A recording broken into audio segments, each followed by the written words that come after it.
नमस्कार दोस्तों, जय हिंद। कैसे हैं आप लोग। लेक्चर नंबर 21 कंटिन्यूअस रिकॉर्डिंग हो रहा है। नेक्स्ट रूल की ओर चलते हैं डायरेक्टली। आप लोग को पता है ये सब्जेक्ट वर्ब एग्रीमेंट यानी सिंटेक्स जिसे हम कहते हैं, वो लेक्चर सभी चल रहे हैं इस चैप्टर में। लेक्चर नंबर 21 है ये।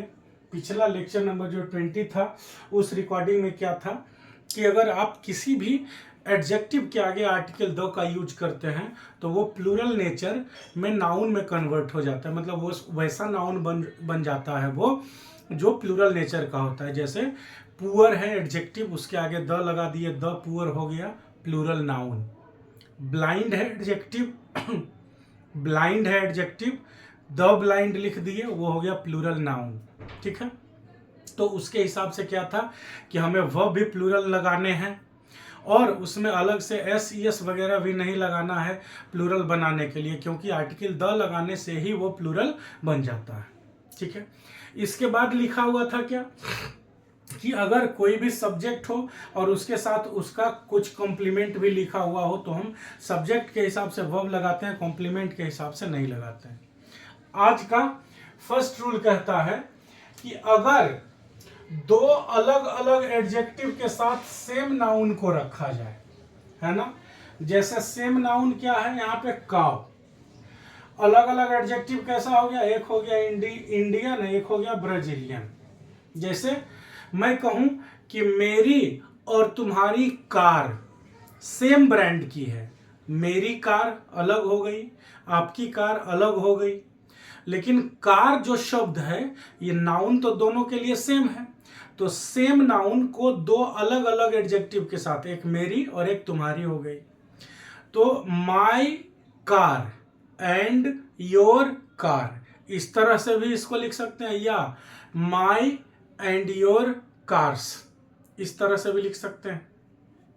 तो वही कहता है कि अगर नाउन सेम हो लेकिन उसके साथ एडजेक्टिव कौन सा, अलग अलग पोसेसिव एडजेक्टिव, ध्यान रखिएगा हमेशा एडजेक्टिव कौन सा रहेगा, पोसेसिव।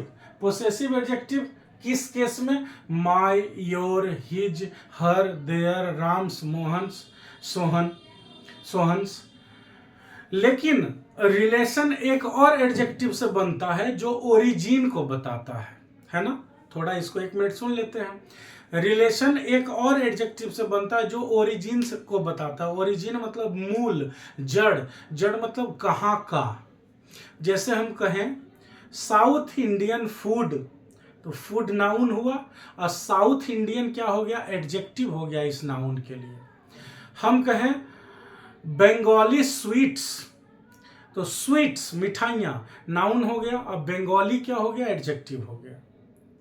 तो जब पोसेसिव एडजेक्टिव लगा रहे हो तब भी ये भाव पैदा होता है, लेकिन असल में फसान कहाँ फंसता है, लोग समस्या कहाँ क्रिएट होता है, रूट बताने वाला जो एडजेक्टिव होता है, जिस एडजेक्टिव को हम लोग क्या कहते हैं, प्रॉपर एडजेक्टिव।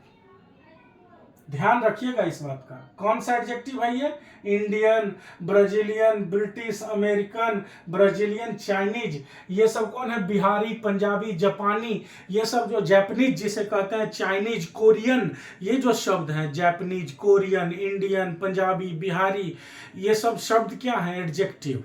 कौन से एडजेक्टिव है ये, प्रॉपर एडजेक्टिव। तो कहता है नाउन सेम हो, नाउन यहाँ पे कौन सा है, काउ है, और एडजेक्टिव अलग अलग लगे हुए हों, तो नाउन अगर काउंटेबल है तो प्लूरल होगा, नाउन काउंटेबल है तो प्लूरल होगा, लेकिन अनकाउंटेबल है तो सिंगुलर होगा। क्या है, नाउन कब सिंगुलर होगा, कब प्लूरल होगा, नाउन अगर काउंटेबल है तो प्लूरल होगा, नाउन अगर काउंटेबल है तो प्लूरल होगा, लेकिन अनकाउंटेबल है यहाँ सुगर, तो सिंगुलर होगा। लेकिन दोनों ही परिस्थितियों में वर्ब हमेशा प्लूरल होगा। क्लियर है बात। जो भी कॉमन नाउन है दोनों एडजेक्टिव के लिए, जैसे यहाँ पे एक एडजेक्टिव है इंडियन और यहाँ पे ब्राजीलियन, माने भारतीय और ब्राजीलियन, ब्राजील का और भारत का क्या, गाय, कॉमन नाउन हुआ ना, गाय। कॉमन माने दोनों के लिए कॉमन, जो मैं ये कह रहा हूं, तो नाउन एक ही हो, दोनों के लिए सेम हो, लेकिन एडजेक्टिव अलग अलग लिखा गया हो, तो काउंटेबल रहने पे नाउन प्लूरल होगा, अनकाउंटेबल रहने पे नाउन सिंगुलर होगा, लेकिन दोनों ही केसेस में वर्ब प्लूरल होना चाहिए, ये रूल कहता है। अब क्वेश्चन को देखते हैं तो क्या लिखा हुआ है, Indian and Brazilian cows are different in many ways. Noun plural है, काउंटेबल है तो प्लूरल होगा, और प्लूरल है तो वर्ब तो हमेशा ही प्लूरल होना, इसलिए यहाँ पे आर लगा, तो इस सेंटेंस में कोई एरर नहीं है। तो क्या हो जाएगा, यहाँ पे डी में टिक लगाएंगे, नो एरर में। क्लियर है। दूसरे क्वेश्चन पे आते हैं, ये कहता है British and American soldiers was doing a drill together. मतलब कहाँ के सिपाही, ब्रिटेन के सिपाही और अमेरिका के सिपाही। नाउन तो दोनों के लिए सेम है, सोल्जर, और नाउन काउंटेबल हो तो प्लूरल होना चाहिए, तो सोल्जर्स लिखा हुआ है ही, अलग अलग एडजेक्टिव है, ब्रिटिश और अमेरिकन, कहाँ के, ब्रिटेन के और अमेरिका के, लेकिन जो वर्ब है वो हर हाल में प्लूरल होना चाहिए। यहाँ पे वाज लिखा हुआ था, गलत होगा, क्या होगा, वर होगा। यहाँ पे ऑप्शन नंबर सी में टिक लगाएंगे। अब आप ध्यान रखिएगा, काउंटेबल नाउन्स में तो फिर भी हम पकड़ लेंगे, क्यों, क्योंकि नाउन भी प्लूरल होना चाहिए। तो इन सब में जो एरर देगा ना, वहां पे क्या करेगा, नाउन को ही सिंगुलर रखेगा और वर्ब को प्लूरल कर देगा। समझिए इस बात को, क्या लिखेगा, वो लिख देगा Indian and Brazilian cow are. अब आपको लगेगा कि यहाँ पे काउ के साथ आर कैसे होगा, काउ तो सिंगुलर है तो उसके साथ इज होना चाहिए, और वहीं पे फंस जाइएगा। क्या कहता है कि एडजेक्टिव अगर अलग अलग यूज किया है, नाउन सेम भी हो, तो देखिए काउंटेबल है कि अनकाउंटेबल।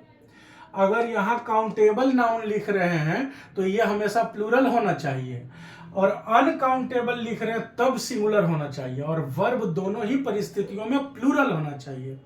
ठीक है, तो करेगा क्या, यहाँ काउज नहीं लिखेगा, काउ। अभी हम लोग ये पूरा पढ़ लेंगे ना, तो इन दोनों रूल्स के ऊपर फिर से नेक्स्ट अभी स्लाइड जो होगा, दूसरा बोर्ड जो मैं लिखूंगा, उसमें इन दोनों के ऊपर सिर्फ क्वेश्चंस ही रहेंगे, इसलिए इसे ध्यान से समझिए ताकि आसानी से समझ भी जाए और क्वेश्चंस भी बने। तो यहाँ काउंटेबल होगा तो हमेशा प्लूरल होना चाहिए, अनकाउंटेबल होगा तब सिंगुलर होगा। तो जो एरर देगा वो यहाँ पे आर लिखेगा और यहाँ पे काउ लिख देगा, तो आपको लगेगा क्या कि काउ तो सिंगुलर होता है, तो यहाँ पे ये आर क्यों लिखा है, वहां पे इज होना चाहिए, लेकिन असल में क्या होगा, अच्छा ये जो डंडा देगा वो यहाँ आर पे दिया हुआ है ना, ये डंडा यहाँ नहीं दे के यहाँ दे देगा। अब आपको लगेगा कि यहाँ काउ लिखा है और यहाँ पे आर लिखा है, तो अरे यहाँ तो इज लिखना चाहिए ना, आप सी में टिक लगाएंगे और गलत हो जाएगा, क्योंकि असल में सही क्या होगा, सही होगा कि यहाँ पे काउ होना चाहिए था कि काउज होना चाहिए था प्लूरल में, तो टिक लगना चाहिए बी में, आप गलती समझ के लगा दीजिएगा सी में। क्लियर है। इसलिए हमेशा ध्यान रखिएगा कि काउंटेबल नाउन रहेगा इसमें तो वर्ब तो हमेशा प्लूरल होगा, लेकिन काउंटेबल नाउन प्लूरल होगा और अनकाउंटेबल नाउन तो हमेशा सिंगुलर ही होता है। ठीक है, उसमें डी में टिक लगा। दूसरे पे आता है, कहता है ब्रिटिश एंड अमेरिकन सोल्जर्स लिखा हुआ है, काउंटेबल नाउन है, प्लूरल है, तो वाज नहीं होगा, क्या होगा, वर होगा, इसलिए ऑप्शन नंबर सी में टिक लगा। फिर तीसरा देखते हैं, कहता है ब्राजीलियन एंड चाइनीज सुगर, मतलब ब्राजील का और चाइना का जो चीनी होता है, चीनी सुगर, वो लिखा हुआ इज द सेम। अब आपको लगेगा सुगर तो अनकाउंटेबल है, अनकाउंटेबल नाउन है तो सिंगुलर होना चाहिए, इसलिए वर्ब भी सिंगुलर होगा, नहीं, काउंटेबल रहे चाहे अनकाउंटेबल रहे, अलग अलग एडजेक्टिव का है तो वर्ब प्लूरल होगा, यहाँ इज नहीं होगा, क्या होगा, आर होगा, इसलिए ऑप्शन नंबर बी में टिक लगाएंगे। क्लियर है, कोई डाउट नहीं है। तो नेक्स्ट रूल पे चलते हैं। ये रूल कहता है कि अगर वैसा शब्द लिखा हो जिसे नागरिकता, नेशनलिटी या राष्ट्रीयता जिसे कहते हैं, वहां के देश के लोगों की बात, जैसे इंडियन माने क्या हुआ, भारत के लोग ही जनरली कहते हैं। फ्रेंच माने क्या हुआ, फ्रांस के लोग। चाइनीज माने क्या हुआ, चाइना के लोग। जापानीज माने क्या हुआ, जापान के लोग। पाकिस्तानीज मतलब क्या हुआ, पाकिस्तान के लोग। नेपाली माने क्या हुआ, नेपाल के लोग। ऐसा होता है ना। तो नागरिकता या राष्ट्रीयता बताने वाला जो शब्द होता है वो हमेशा प्लूरल होता है नेचर में, वो वहां के सारे लोगों की बात कर रहा होता है, इसलिए नेचर में वो हमेशा प्लूरल होता है। लेकिन एक बात का ध्यान रखिएगा, इसके साथ इसके पहले हमेशा आर्टिकल द लगता है। ठीक है। जो नेशनलिटी बताने वाला, राष्ट्रीयता बताने वाला, नागरिकता बताने वाला शब्द होगा Indian, French, German, Chinese, American, Australian, British, इन सब के आगे क्या लगेगा? आर्टिकल द लगेगा। लेकिन यह कहता है कि कुछ कुछ ऐसे केस हैं, कुछ कुछ ऐसे देश हैं एक्चुअली जिनके नाम को अगर हम नेशनलिटी बताने के लिए यूज करें तब, और भाषा बताने के लिए यूज करें तब, दोनों में सेम शब्द आता है। जैसे चाइनीज वहाँ की भाषा भी है और चाइनीज लोग को भी कहा जाता है। जापानीज, जापान की भाषा भी है जापानीज, और जापान के लोगों को भी जापानीज कहते हैं। अब जैसे कोरियन भाषा, पाकिस्तानी भाषा नहीं, इंडियन भाषा नहीं होती है। लेकिन नेपाल के लोग को भी नेपाली कहते हैं और नेपाल की भाषा भी नेपाली है। फ्रांस के लोग को भी फ्रेंच कहते हैं और फ्रांस की भाषा भी फ्रेंच है। जर्मन के लोग को भी जर्मन कहते हैं और जर्मन भाषा भी है। तो क्या है कि जब वैसा शब्द लिखा रहे जो नागरिकता बताए, देश के लोगों की बात करे, नागरिकता बताने वाला शब्द हो, नेशनलिटी बताने वाला शब्द हो, राष्ट्रीयता बताने वाला शब्द हो, तब वो प्लूरल नेचर में होता है। उसके साथ दो पहचान रखिए, उसके आगे आर्टिकल द लगना जरूरी है, नहीं लगाइएगा तो गलत हो जाएगा। ये आर्टिकल का रूल है। आर्टिकल द लगा और वो चूंकि नेचर में प्लूरल होता है इसलिए वर्ब भी उसके साथ कैसा लगेगा? प्लूरल लगेगा। लेकिन जब सेंटेंस को हम पढ़ेंगे और हमें पता चले कि चाइनीज लोग की नहीं, यहाँ पे चाइनीज भाषा की बात हो रही है। जैसे कहेगा चाइनीज पढ़ना बहुत आसान है, तो पढ़ना लिखना तो भाषा में ही होगा। पढ़ना, लिखना, सीखना, बोलना, जानना, ये जो होता है भाषा की बात होगी। उसमें अक्षर हैं, शब्द हैं, वॉवेल हैं, कॉन्सोनेंट है, अल्फाबेट है, ये सारी बातें जब होगी तब तो भाषा की बात होगी। तब अगर फ्रेंच, जर्मन, चाइनीज लिखा हुआ रहे, जापानीज, नेपाली लिखा हुआ रहे, तब उसके आगे द भी नहीं लगाएंगे और वर्ब भी सिंगुलर लगाएंगे। इसलिए जो शब्द राष्ट्रीयता बताए उसके आगे आर्टिकल द लगाएंगे, वर्ब प्लूरल होगा। जो शब्द भाषा बताए उसके आगे द नहीं लगाएंगे और वर्ब सिंगुलर होगा। क्लियर है? पक्का ना? तो जैसे लिखा हुआ the Germans in many cases stands superior to the French, मतलब जर्मनी के लोग बहुत सारे मामलों में फ्रेंच लोगों से ऊपर हैं, सुपीरियर हैं, अच्छे हैं, बेहतर हैं। तो जब लोगों की बात हो रही है, द लगा हुआ है, द जर्मन्स लिखा हुआ है, जर्मनी के लोगों की बात हो रही है, तो यहाँ पे स्टैंड्स नहीं लिखेंगे, स्टैंड का एस कट जाएगा। अगर स्टैंड में एस लगा हुआ रहेगा तो ये V5 हो जाएगा। V5 होता है सिंगुलर और V1 होता है प्लूरल। हमें वर्ब कैसा चाहिए? जब नेशनलिटी की बात हो रही है तो हमें वर्ब चाहिए प्लूरल मतलब हमें चाहिए V1। तो V1 कैसे बनेगा? V5 जो एस लगा हुआ रहता है वर्ब में, उसको एस को हटा देंगे, V1 बन जाएगा। इसलिए यहाँ जो स्टैंड्स लिखा हुआ है वो स्टैंड्स नहीं स्टैंड होगा। ऑप्शन नंबर बी में टिक लगाएंगे। फिर कहता है the French always surprises the world through their diplomacy. Diplomacy माने क्या होता है कि अंतरराष्ट्रीय स्तर पर अपनी राजनीतिक बातों को कहने करने का जो तरीका होता है उसे डिप्लोमेसी कहते हैं। तो कहता है द फ्रेंच माने कौन? फ्रांस के लोग always surprises the world through their diplomacy, अपनी डिप्लोमेसी के हिसाब से, अपनी डिप्लोमेसी से मतलब इतना अच्छा डिप्लोमेटिक काम करते हैं, अंतरराष्ट्रीय रिलेशंस को, राजनीतिक रिलेशंस को इस तरीके से पेश करते हैं कि दुनिया सरप्राइज रह जाती है कि अरे इसने ये क्या किया यार। तो यहाँ पे द फ्रेंच मतलब फ्रांस के लोग हो गए, और फ्रांस के लोग तो प्लूरल हो गया, इसलिए सरप्राइजेज जो लिखा हुआ है वो एस कट के सरप्राइज बनेगा। ऑप्शन नंबर बी में टिक लगाएंगे क्योंकि हमें वर्ब प्लूरल चाहिए। और फिर कहता है I think that Chinese are very tough to learn and to speak, मतलब चाइनीज सीखना और बोलना बहुत टफ है। तो चाइनीज लोग की चाइनीज भाषा, सीखने और बोलने की बात है तो चाइनीज भाषा ही होगी ऑब्वियसली।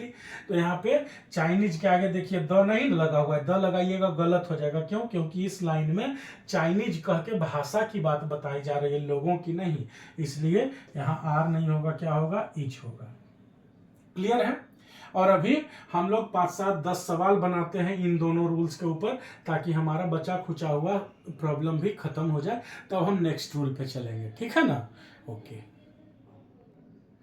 देखिए कुछ क्वेश्चंस बनाया हूं आपके लिए पिछले दोनों रूल्स के ऊपर। दोनों रूल्स क्या क्या है एक बारी फिर से दोहरा लेते हैं हम।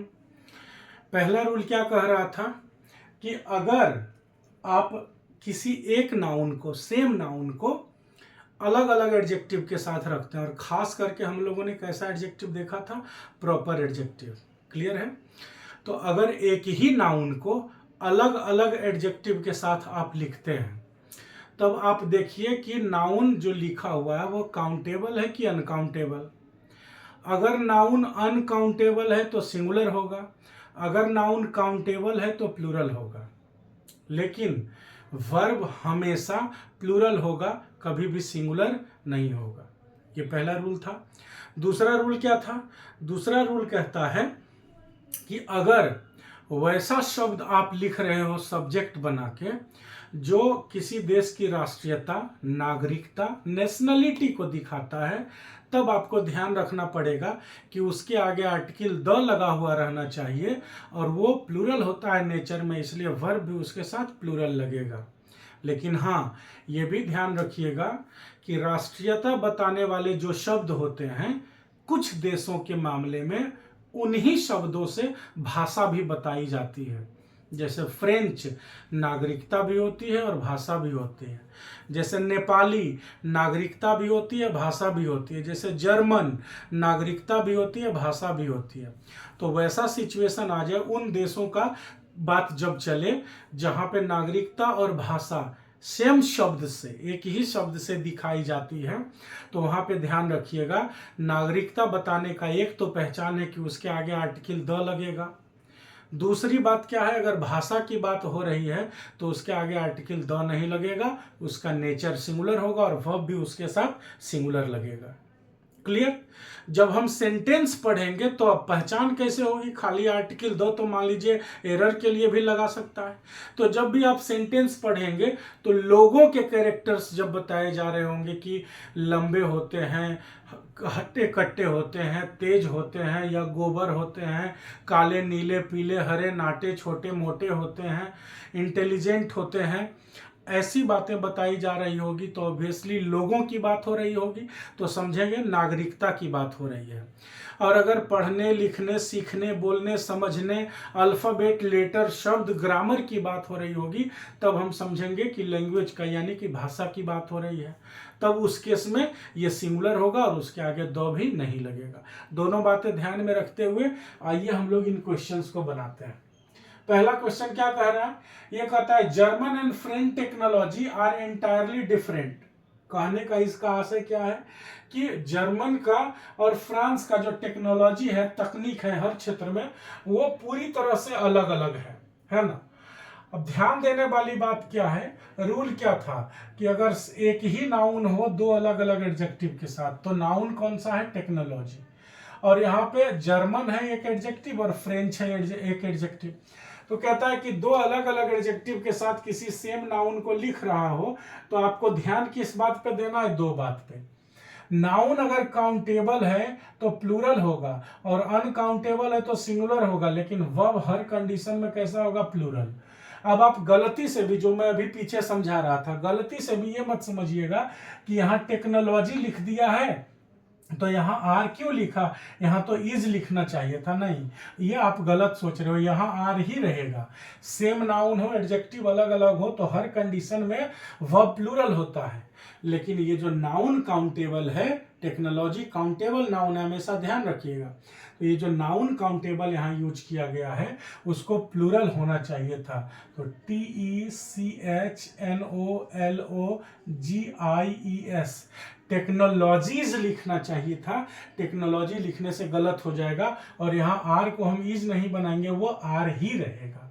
तो क्या होगा? ऑप्शन नंबर बी में हम टिक लगाएंगे, सी में नहीं लगाएंगे गलती से भी। ठीक है, तो ये पहला क्वेश्चन का ऑप्शन नंबर बी आंसर होगा। फिर देखिए दूसरा क्वेश्चन क्या कहता है? कहता है good and bad mood. Mood माने क्या होता है? कहता है ना मूड खराब है, मन की स्थिति होती है, मन स्थिति जिसे कहते हैं। मनोस्थिति या मन स्थिति, है ना। कहते हैं ना कि मेरा मूड खराब है। मूड माने क्या होता है कि मेरा मन का जो स्थिति उस समय है, मन का जो हमारा सिचुएशन है, कंडीशन है, हमारा इंटरनल जो थिंकिंग प्रोसेस है पूरा, वह भी डिस्टर्ब चल रहा है या अच्छा है। तो ये जो मूड है अनकाउंटेबल नाउन है। अनकाउंटेबल नाउन हमेशा सिंगुलर होता है। अब यहाँ क्या लिखा हुआ है, गुड एंड बैड मूड। अब अगर आप देखते हैं और मूड शब्द की आपको जानकारी नहीं, आपको पता ही नहीं कि मूड अनकाउंटेबल है इसलिए सिंगुलर होगा, तो आपको लगेगा अरे गुड एंड बैड मूड लिखा हुआ है तो आर के जगह इज ना लिखना चाहिए था, उसको तो चाहिए था good and bad mood is nothing but different states of mind. नहीं, वर्ब तो हमेशा प्लूरल ही होगा गुरु। ये नाउन है, इसके साथ अलग अलग एडजेक्टिव लगा हुआ है, कौन कौन, बैड और गुड। तो वर्ब तो प्लूरल ही होगा हमेशा। अब नाउन को देखना है तो नाउन अनकाउंटेबल है तो हमेशा सिंगुलर ही होगा। अभी हमने कहा कि काउंटेबल होगा तो प्लूरल होगा, अनकाउंटेबल होगा तो सिंगुलर होगा, लेकिन वर्ब दोनों स्थिति में प्लूरल होगा।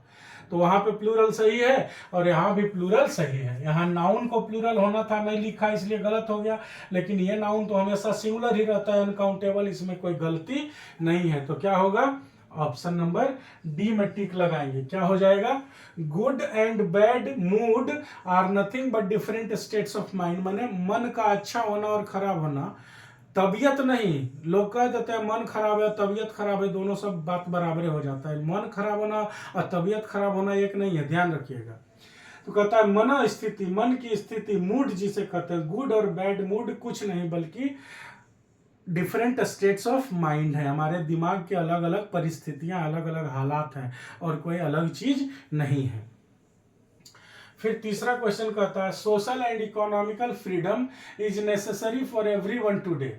आज के डेट में सामाजिक और आर्थिक आजादी प्रत्येक व्यक्ति के लिए जरूरी है। आज के दिन में, आज के डेट में आर्थिक और सामाजिक आजादी माने क्या हुआ कि हम जैसे भी होगा एक मतलब लिमिट में, ऐसा नहीं कि मनमाने ढंग से। सामाजिक आजादी का मतलब हुआ बोलने की आजादी, अपने हिसाब से रहने की आजादी, अपने हिसाब से काम करने की आजादी, कहीं आने जाने की आजादी, है ना, लेकिन लिमिट को क्रॉस करके नहीं, with in a prescribed limit, जो आपके लिए भी अच्छा हो और औरों के लिए भी अच्छा हो।